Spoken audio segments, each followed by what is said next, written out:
right. So I want to stay on something from last episode because I don't think people realize how often this actually shows up in real life. You ever send somebody a long message, not like just a quick text? I mean, you actually sat there and explained yourself.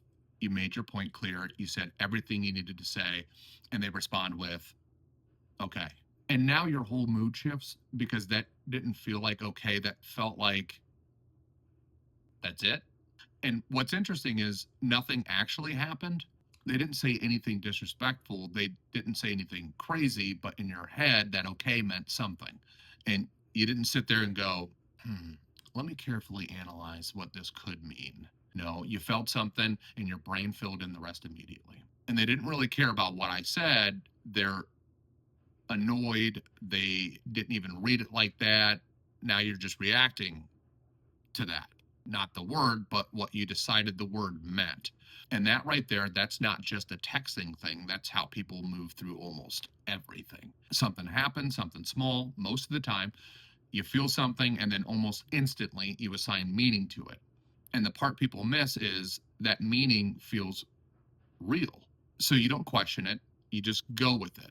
And once you go with it, that becomes your reality in that moment. And that's why two people can go through the exact same situation and walk away with two completely different experiences because they didn't react to the same thing.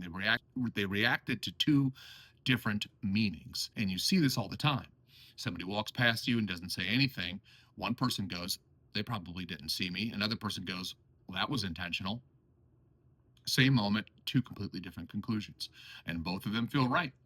That's where it gets tricky because once something feels right, you stop checking if it actually is. And now your brain switches roles. You're not observing anymore. You're building a case. Everything starts lining up with whatever you already decided. They text short. Yeah, I knew something was off. They take too long to respond. Exactly. They respond quick. Now you're trying too hard. There's no winning at that point because the conclusion was already made. And now everything just supports it. And this is why people end up in conversations that go nowhere because one person is reacting to what actually happened and the other person is reacting to what they think it meant.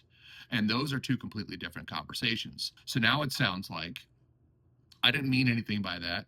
Yeah, but it felt like you did. That's not what I was doing. Well, that's how it came across. And now you're stuck because nobody's actually talking about the same thing. One person is talking about what they did, the other person is talking about what it meant to them.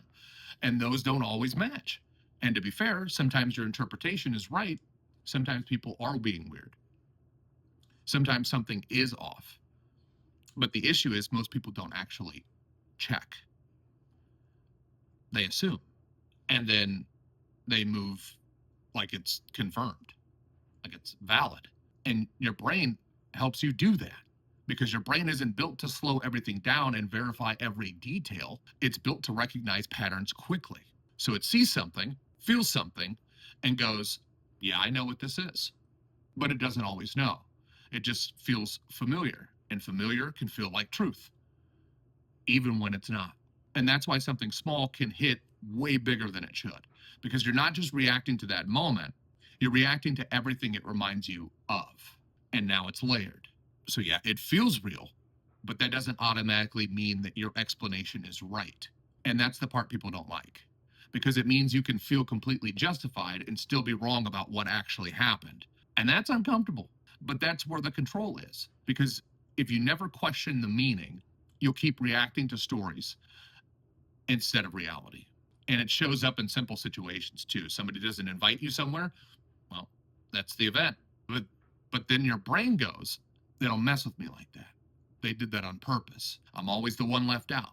And now you're reacting to one situation, you're reacting to I'm sorry. And now you're not reacting to one situation. You're reacting to a whole narrative. And now your energy is off, your attitude is different, and the other person doesn't even know why. Because in their mind, nothing happened.